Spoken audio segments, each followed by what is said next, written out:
Hi, good morning, everybody. Oh, not everybody. That's and the two Kaylas and Michelle that has joined. And hopefully you are still in your pajamas and under a duvet, like you should be.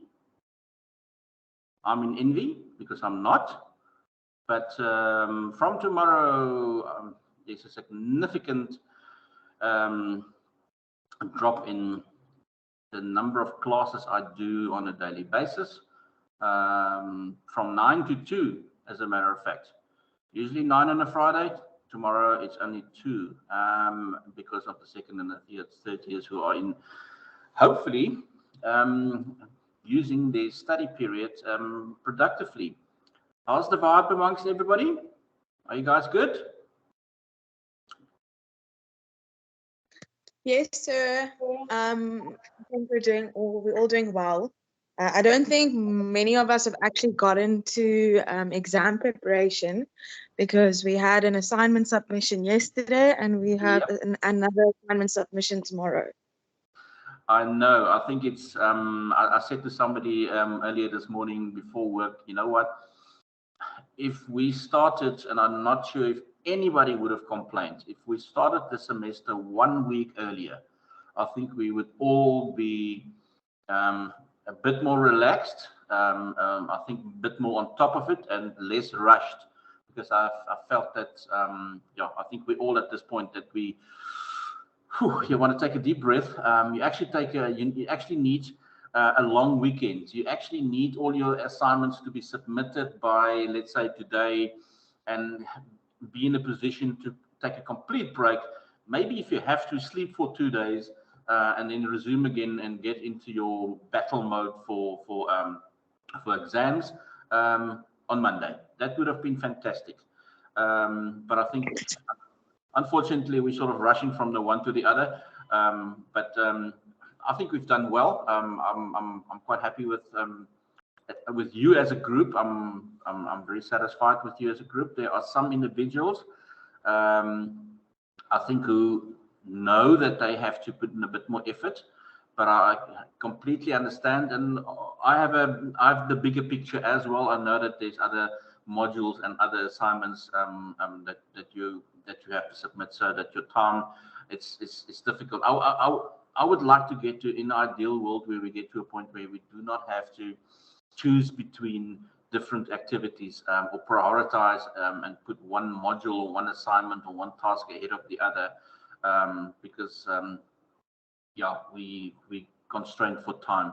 But anyway, today's session, and I'm recording it, and I'm also, what you're seeing on the screen, and the entire slide presentation, there's quite a number of pages, but it's to use as a starting point when you do your preparation for services marketing. When you eventually get or sit down and, okay, right, today I'm going to start and I'm going to prepare for this module, then take your time to read through what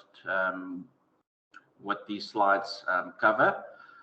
It will be a guideline. It includes sessions where it includes pages where that I call the recap pages, on chapter by chapter. In other words, just listing what's important in each particular chapter. But for today's session, most importantly for me, is the following: to ensure that the logistics are out the way, that you know that it's a closed book, you know it's a 3-hour paper, you know it is essays, you know it's 100 marks, and you know that it's covering chapters 1 to 14. Obviously, I think it makes sense that you make the assumption that the chapters that you've not been assessed on are going to be of of greater importance or more significance in your preparation. In other words, I think we covered the first 6 chapters in the first formal test. So obviously the chapters that we did afterwards until the end of the semester are the ones that the bulk of the questions will come from. I'm still in 2 minds. I've drafted 2 papers, and I'm still in 2 minds if I'm going to have 2 case studies, but 2 more lengthier case studies to make up the 100 marks, 50-50, or if I'm going to have 3 case studies included, which you can devote your time to equally. You know it's 3, you know there's 180 minutes, you know it's 3 hours, you know you've got an hour to spend on a particular case study. And then obviously the content that you have to read is going to be less, obviously, on that case study. So I've discussed it with my moderator, so we will make a final decision as to what the format would be, but it would be at least 2 case studies, but quite possibly it might be 3 case studies that will cover the 100 marks. Okay. I want to also give you feedback. Welcome to Jordan as well, and Chris May that has joined. 2 things that we want to achieve today. Now that we've got the logistics that you see, the overview of the test, of your final assessment examination that you're going to write. And have you guys received your exam timetables? Yes, sir. So just before we move on quickly, I just want to find out, would we be able to have access to the case studies 24 hours before the exam? The only reason I'm asking is because one of our other modules is allowing it, as far as I know. I'll have to check with the program coordinator. It's not something, it's a request that you guys are obviously now, it's a request that you guys have now only shared with me. So I can pass it on and we can have an answer within 24 hours on that. But at the moment, that was not, it wasn't intended to be like that. Can I maybe ask what the other module is? Maybe I can discuss it with the lecturer and program and module coordinator. Ek weet nie of ek dit wil weggee nie, maar dan weet ek nie of hulle die voorreg gaan wegvat nie. No, if they've made a decision and they've communicated it to you, then that is part of the exam instructions, obviously. The reason why I'm asking is I just want to approach that person to understand the motivation for permitting that. But neither you or that individual is going to obviously be in trouble as a result of you sharing information with you. But if you don't, it's also fine. Then I'll just follow the process and I'll go to the academic manager and say, right, there's been a request. Can we do it or can't we do it? It's business management. Okay. No okay. Because if especially if you give us 3 case studies, so is there in that 3 hours then has there been an allocation made for reading time? Yeah, that if I include 3 case studies, then obviously the content that you will have to read through is going to be much less than if it's only 2 case studies. So the allocation of the time is adjusted according to the number of questions that or in this case, the number of essays that you'll have to write here. Okay. I usually, when I do my time allocation for exams, I try to allocate about 10 minutes for reading time. So if it's a 2-hour paper and it's 2 case studies, you know you've got an hour per case study, or and then the questions and the level of questions that I then include to assess the particular topic would be I'm going to ask myself the question: is 50 minutes enough for the student to complete this? Because 10 minutes of the hour has been allocated to just for reading. Because some people read faster than others. Some people need to read it 3 or 4 times.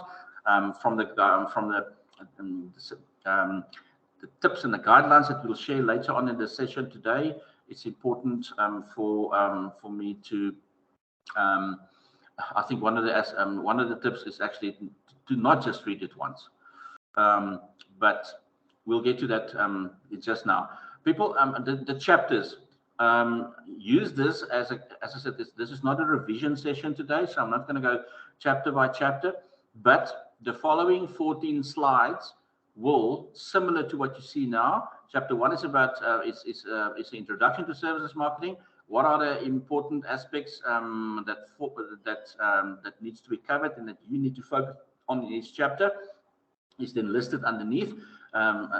So with chapter 2, if you continue, chapter 2, it's a gaps model and the surf coil. In chapter, geez, my mouse is very jumpy this morning.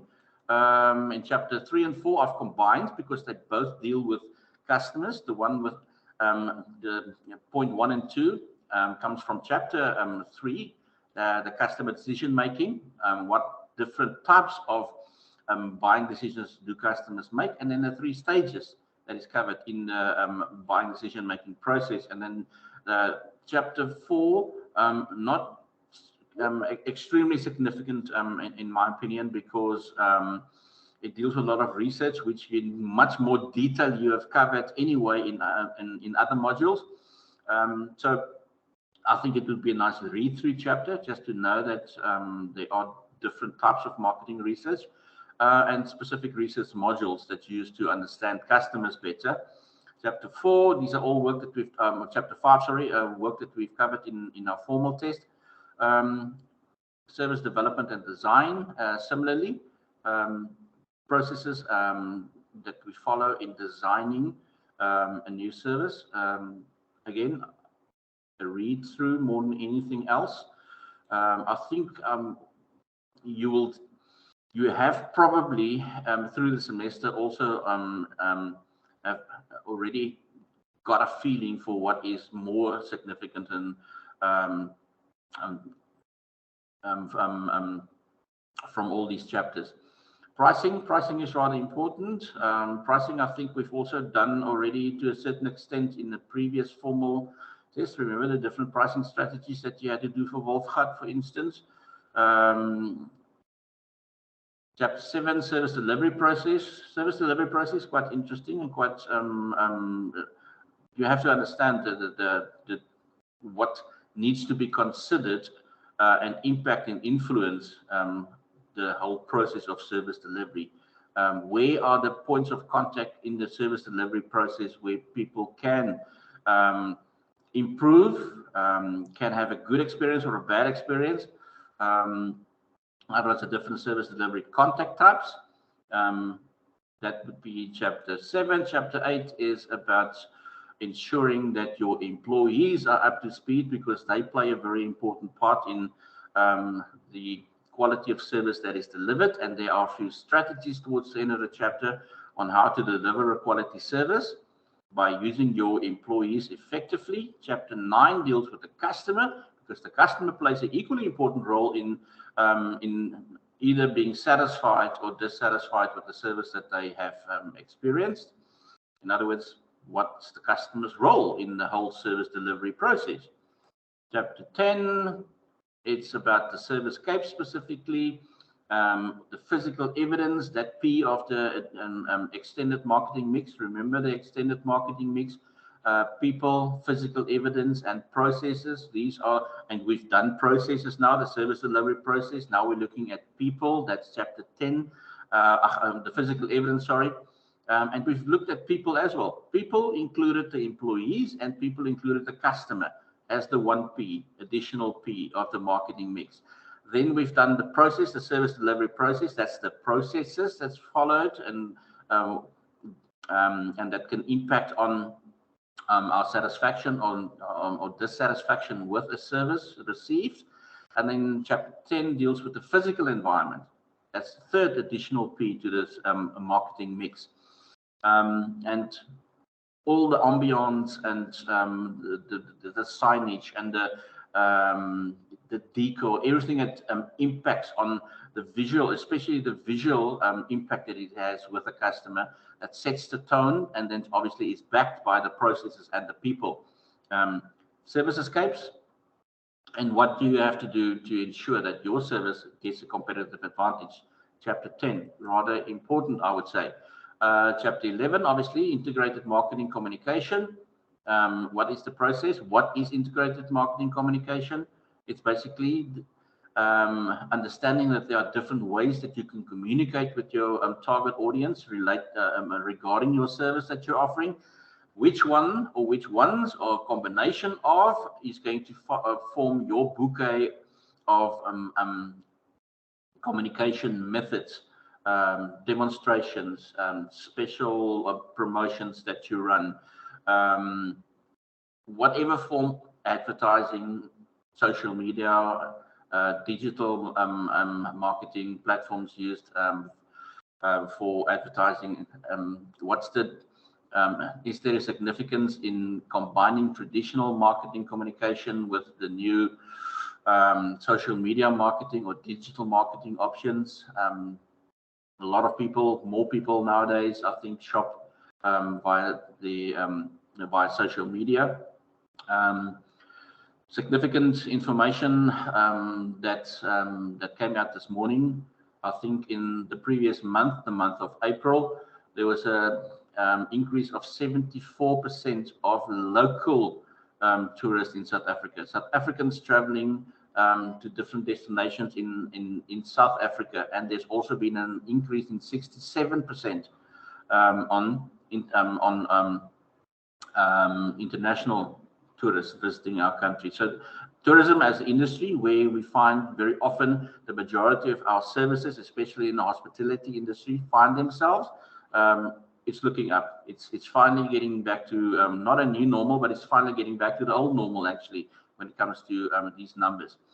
And then what strategies is available to us to match the promises that we as a service provider has made to our customers. And then finally, I think the last couple of chapters dealt with balancing your supply and demand. Remember the peak season and the off season. What do you do with your staff? What's the options available? Those different recruitment options.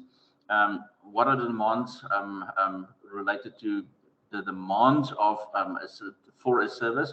And what are the challenges and issues related to the capacity for the service provider to deliver in satisfying that demand, leading to point number 3, matching capacity and demand. Building a relationship, which is what everything is about, because you want loyalty. How do we build it? What's the important components of customer relationships? And how do we build customer relationships, that process? In chapter 13, chapter 14 deals with complaints. How do we deal with complaints? How do we make sure that our customers are happy? How do we know that we have satisfied the complaint that the customer has made? In other words, what are the different dimensions of dealing with customer complaints? That's basically the 14 chapters that's covered in the work. There are some tips that you can follow. I know that you know this by now already. Read the question, read the question, read the question. I can't repeat it often enough. For me, I want to spend more time on how to approach essay questions. And I based this, and the guidelines that I have on the screen is based on assessments that I have completed. All your assessments have been marked. I've been with the moderator for a number of days, so I'm pretty sure that within the next day or so we can actually release the results, which means that you will also then be able to see where you've made your mistakes and where you can improve. Use today's session already as general feedback, because I think for those individuals that have trouble with essays, it is quite simple. That I think the majority, the content itself, the body of the essay, where you are covering the aspects that the question is asking from you. Not too many of you have problems. You've identified, you've read the question, you know this question is about the steps in the 3 phases in the decision-making process. You will discuss the 3 phases in the decision-making process in the body. But when it comes to the introduction and when it comes to the conclusion, I think sometimes there's still some room for improvement. As I've said before, when you start with your introduction, make sure that you list and state what you are intending to do with your essay. It's almost repeating the question in a form of a third party statement.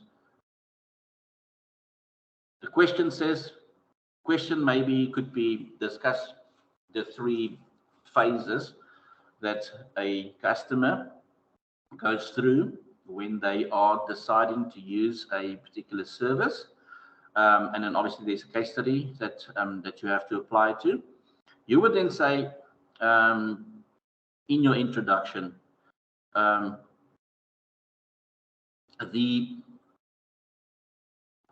intend to, or you would say something like that. You will do a general introduction that says, every customer is confronted with every customer goes through knowingly or and sometimes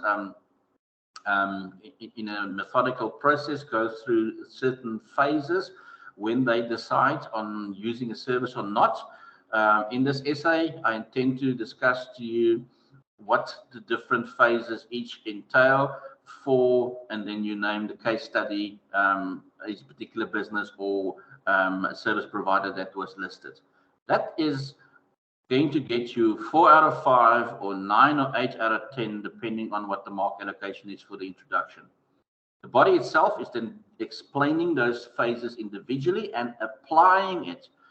Explain to me what the first phase is. The need identification. What does need identification mean? And in this particular case study, how was the need identified? And you go through all the different phases and explain it, each of them individually like that, and then you conclude. And basically the conclusion is quite simple, people. It's a summary of what you've done in your assignment. You can say that with this essay, we actually intended to display how difficult it is for customers sometimes to make a decision because there are a lot of influencing factors. I think from the essay, it's quite clear that in this particular, and then you name the case study again that you had to apply to. The following can be concluded that the process that the customer had to follow to make a decision on this particular service provider was actually not such a difficult decision because this, and this. That's quite simple because you said it already in your body. Just take the highlights from that and summarize it. It's actually not that difficult, but I think it all starts with a specific process. And you can share with each other now in this session your approaches because we can learn from each other. There's no 100% one size fits all template on how to conduct. There are certain guidelines that is obviously important that we have to follow.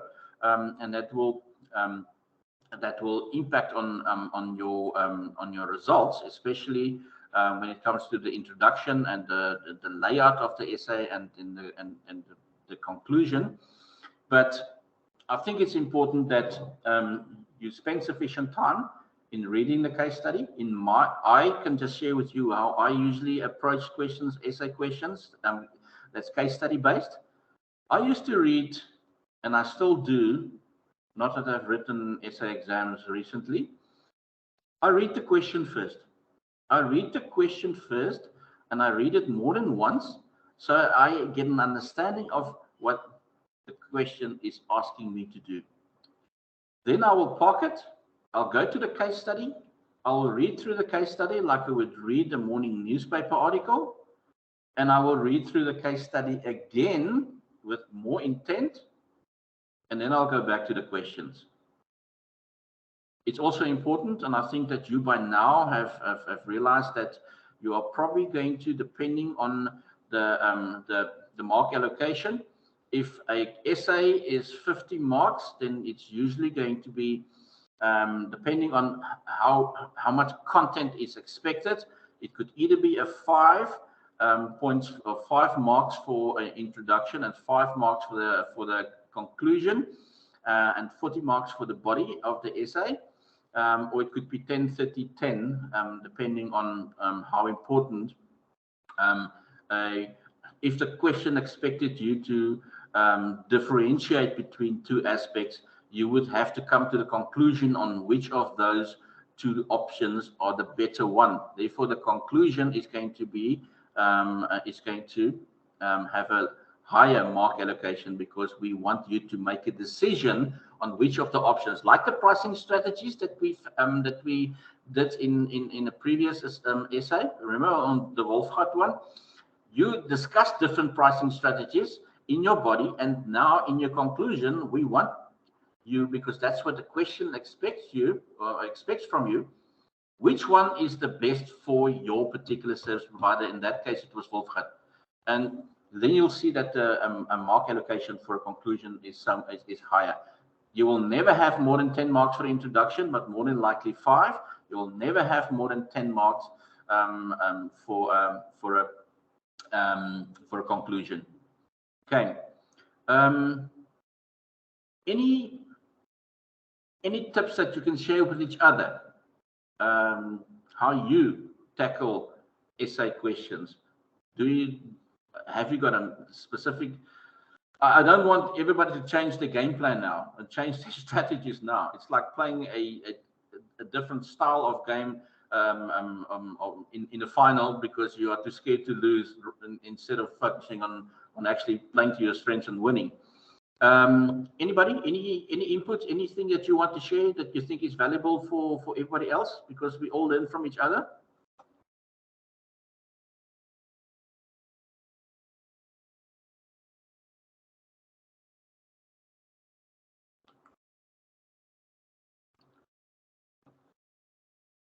Nothing. And then everybody's keeping their secrets. Ooh. Oh, well, it's nothing like good competition, right?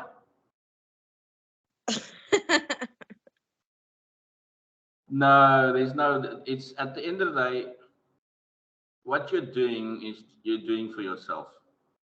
Yeah, I think some of us are more competitive than others. Some of us want to be the one who gets the highest marks. That's all good. Somebody has to get the highest marks. And by the way, I might just say, and that's the last. I marked your formal test first, and then I marked the assignment after that. So I think the feedback on the assignment SF1 is probably going to be, might just be a day later than the feedback on the formal one. But thank you. I was very, very happy with the majority of your work. It was out of 80 marks. It ranged from, I think, maybe one was borderline, 50% borderline. But in general, very, very good quality work. One or two sections, I think, because there were 2 case studies involved, I think was not misinterpreted, but not answered more directly. It was almost if you weren't too sure about your choices, and therefore you actually covered yourself by doing both, because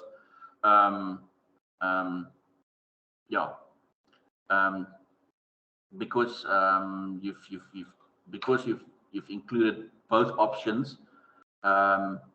You didn't do a good job on either of them. You did an average job on both of them, and therefore the mark was average as well.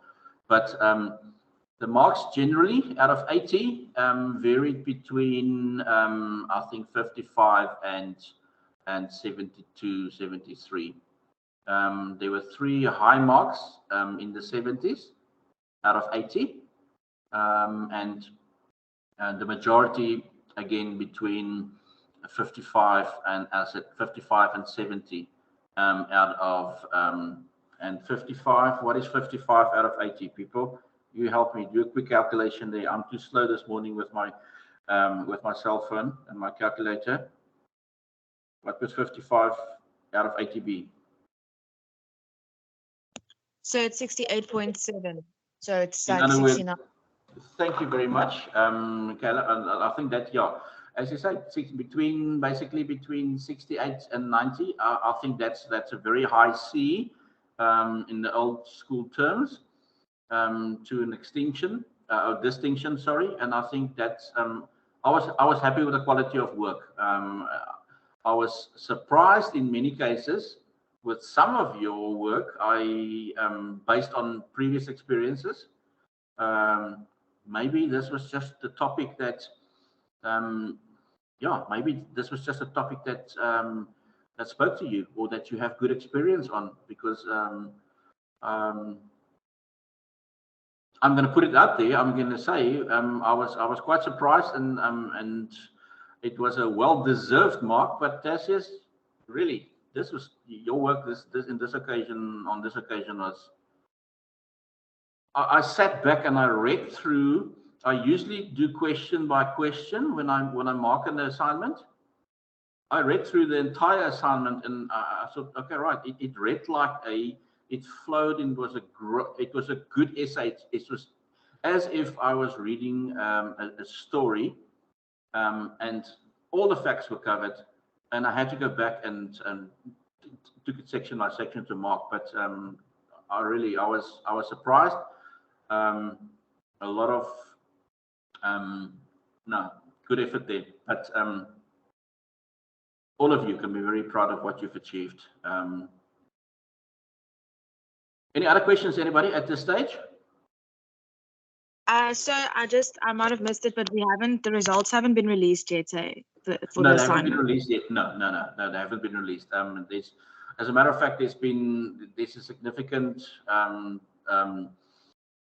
not backlog, but it's like initially the assessments were spread over a period of 2 weeks. There were a few changes that was done during the semester, and I think almost all the modules had their submissions right about the same time. So you can just imagine. I'm lucky. I've only got about 14 in this group that I have to mark, but still that takes a lot of time. But then there are other groups that, yeah, my one group is are 38 students, because they are Bellville and Centurion students combined. So that takes a bit longer again. But everyone's marking at the same time, and all the lecturers are marking the same quantity of assessments. But I think I definitely on Wednesday, today's Thursday, Tuesday, I actually mailed all my moderators to say, guys, there's the links. I've finally completed all the senior students, third years and second year marking. Moderation can be completed. That usually takes about 2 days, because we take we take 10 students per module to moderate. It's not a percentage like it was in the past, so that's why more scripts and more assignments are moderated than they have been in the past. But I think just to make sure that there's greater consistency in how we mark. But the results have not been released, but I know it's at the final point, because it goes from marker. Then you have to. I need to mark 2 assessments or 2 scripts. Then we discuss it with, if I'm the only one and there's not another lecturer involved, then I discuss it with my moderator. If there was any indiscrepancies, and she is fine, everything's good, then I go ahead and I complete all the marking. Then it goes to the moderator, comes back to the module coordinator, that basically just checks and verifies. Then it goes to internal verifier, and the internal verifier is the academic manager. From the academic manager, it goes to the program manager, and then it's signed off and it's released by the SOCOM office. Because we don't release it ourselves. They just tell us that, right, all the checks have been done, and then they release it. They remove a little eye, that's our big brother's eye, that's watching you on the grade book. That's the process, and we're at the final step in that process to release the results. Yes. Okay, thank you, sir. So one more question about the exam. Have you ever had any of your students or you yourself had to invigilate an online assessment where they were using smarter proctoring? No, I have not. What I do know about it is that because I was confronted earlier this week with a group of students who said to me, "But sir, you said the assignment is going. We said the online exam is going to be done at home." I said, "No, no, no." I said, and the assessment guidelines said it's an online closed book invigilated exam. It was the institution that decided that, you know what, in this case we would prefer it to actually be online but on campus in two of the computer rooms, because it's easier to have one invigilator or two invigilators in two separate rooms there, but each individual student are still it appears to me that the proctoring system is going to be used throughout, and no Teams invigilation is going to happen in June. That's that's the message I got on Monday morning. We 3 out of the 4 of our exams were supposed to take place on campus and online, but now we received the email in our inbox this morning with changes to the timetable. So one of our exams is now moved back online at home, but it's making use of smarter proctoring. So I just wanted to know if you knew anything about it. Do we have to download smarter proctoring, or how? But I'm sure they'll communicate. If it's not conducted through if the proctoring system is for invigilation is not used on campus, but it's done online at home, then you will receive the software. Okay. Be able to do that. I think that's what happened in November last year when they tried it for the first time. And I think one of the reasons why they're doing it is because it's Microsoft Teams is not the most secure option to invigilate, and on the other hand, they don't use the lecturers. I offered to assist on the modules that I am available, or the modules that I taught, and the registrar said that they would prefer to use people because it's time consuming. There's no intervention at the time, but every single individual session is recorded, obviously. And if there are red flags, they will check the red flags first, and it's time consuming. And to be honest with you, we as lecturers just want to start marking. As soon as that final letter has been typed and you've submitted your answers, we want to start marking. As soon as the time finishes, we want to start marking, because we have deadlines of 3 days to finish marking. It has to go to the moderator, because with the summative, it involves the possibility of a supplementary test or exam, and therefore the process needs to be much faster. And if we still have to looking at video footage for 3 hours afterwards, it's not.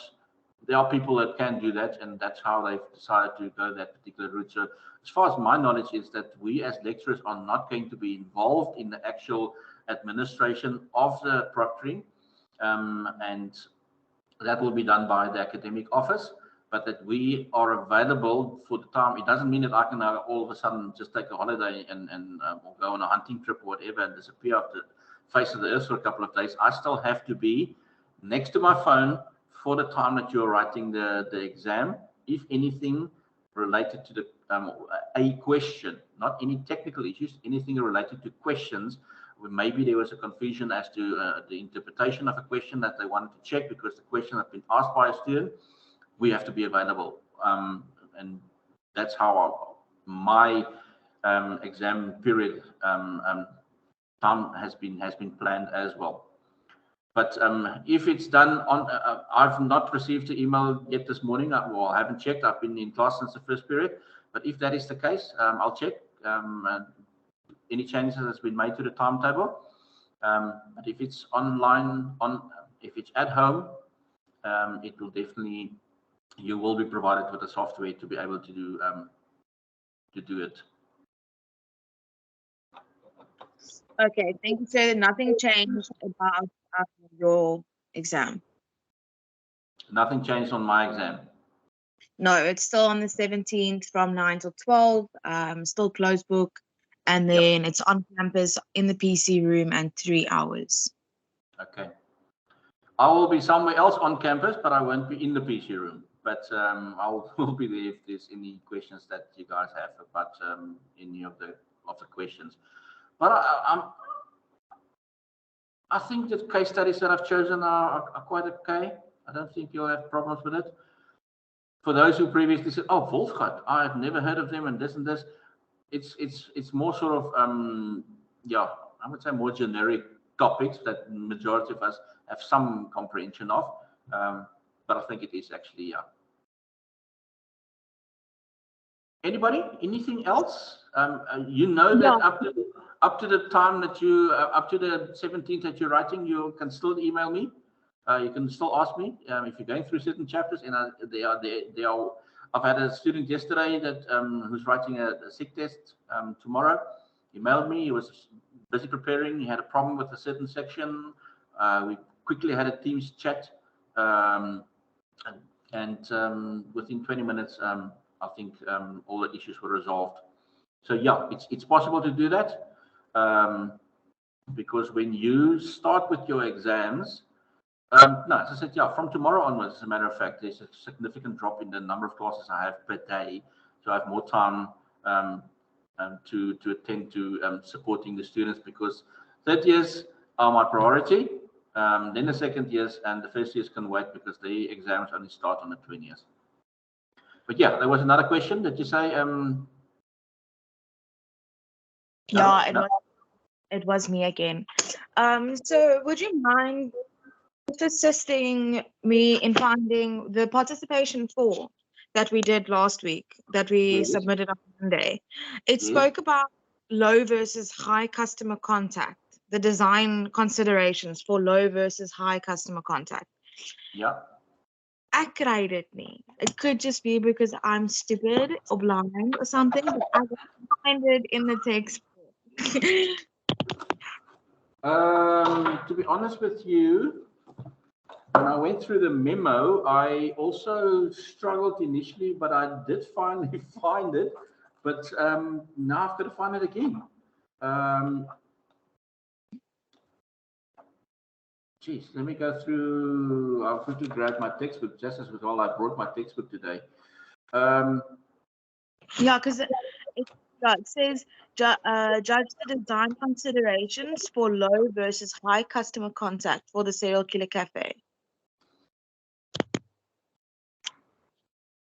Let me see. I've made a note here somewhere. I'm trying to go through all my notes.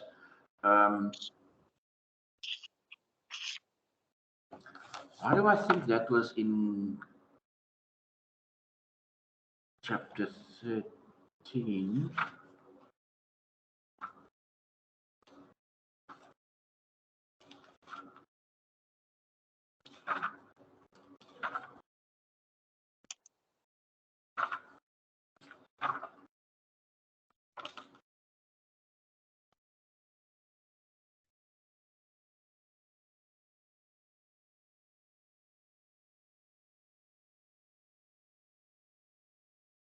Because I think the chapters that was that was covered was chapters 10, was it 11, 12, 10, 11, and 12, I think. Are you referring to the guidelines that they said? Yeah. 11 and 12.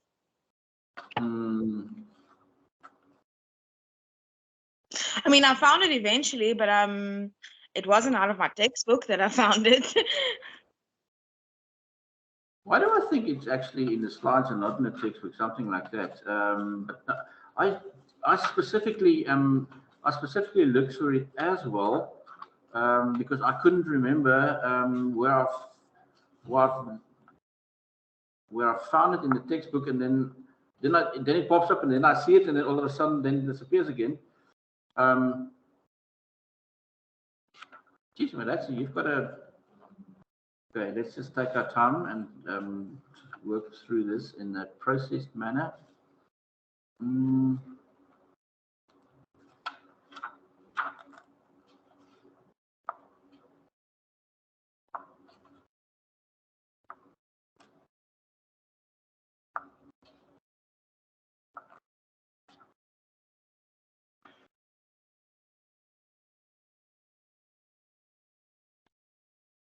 I'm almost about to say, I think the reason why I initially battled to find it is because it actually was not from chapter 11 and 12, and that the instructions and guidelines was incorrect.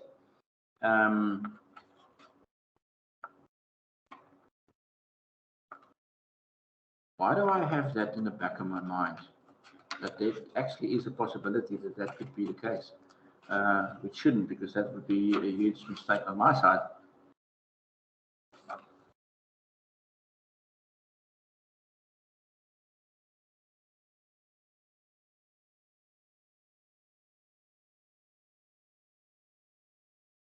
Kayla, give me a couple of, give me an hour or so, I can respond to it in the email to you, and I'll copy everybody else in.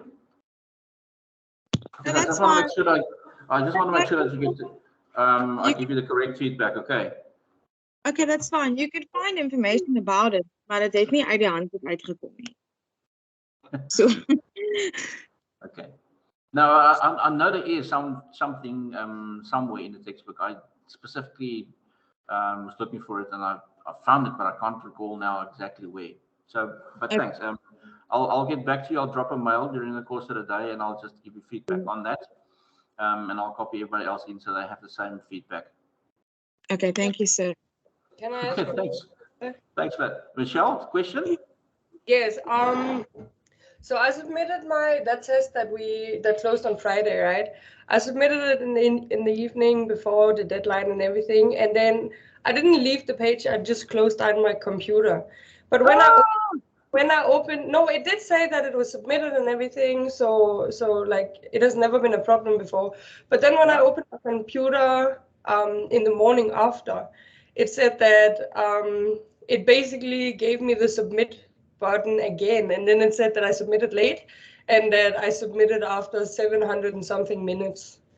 Is that something you maybe could check for me if it was submitted? Or I can do that. I can do that. Let me make a note of that.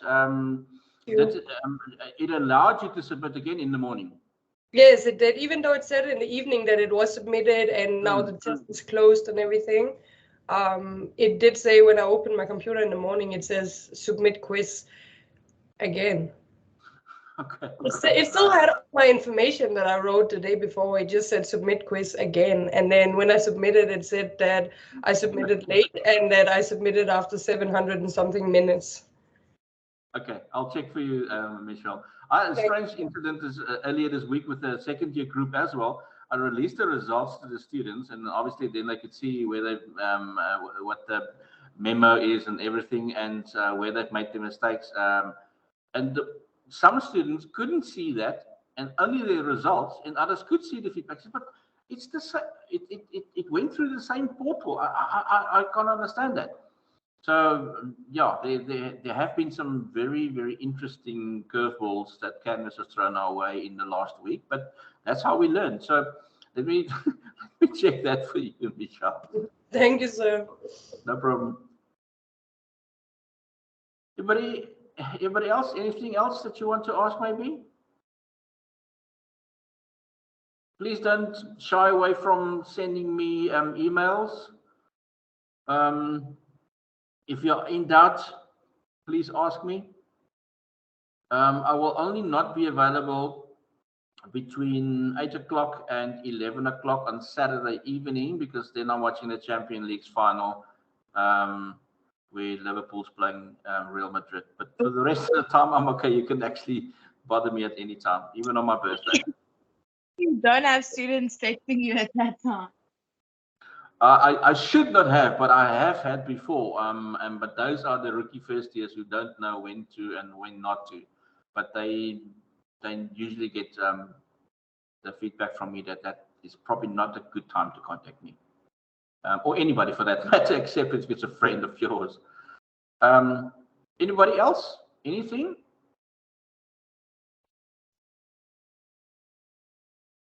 Let me get back to you on those two issues that you have raised now. And then please take care of yourselves. Enjoy the rest of the day. Enjoy your preparations for the exam. And do not forget, people, that today is International Burger Day. Okay? So get those ingredients out and do a proper home burger for yourselves tonight, because today is International Burger Day. Oh wait, so before we go, Tarshus, I made steak last night. No comment yet. So, I don't know if he's listening, but he saw the steak and it's a huge piece of steak. Like, I think I can probably eat again from it twice. But there was no one here for me to share it with, and I really wanted to eat it. So, and Tasha saw it, and I told him, no, I'll share it with him. But now he's not listening. He's probably feeding his dog. He's missed out again, twice now. Ach, no, Tash, man. Yes. Yeah, I saw some. Sorry, I'm here. Yeah. No, man, I said ek het die steak gister gehoor gemaak. Oh, shot for the invite. Thanks. Well, hey, more than half of it is still here. Did you think I was going to eat the whole thing? No, I did not. Exactly. No. You can. Females eat like veggies. There's always something left, regardless how big the steak was. But apparently, this was a monster.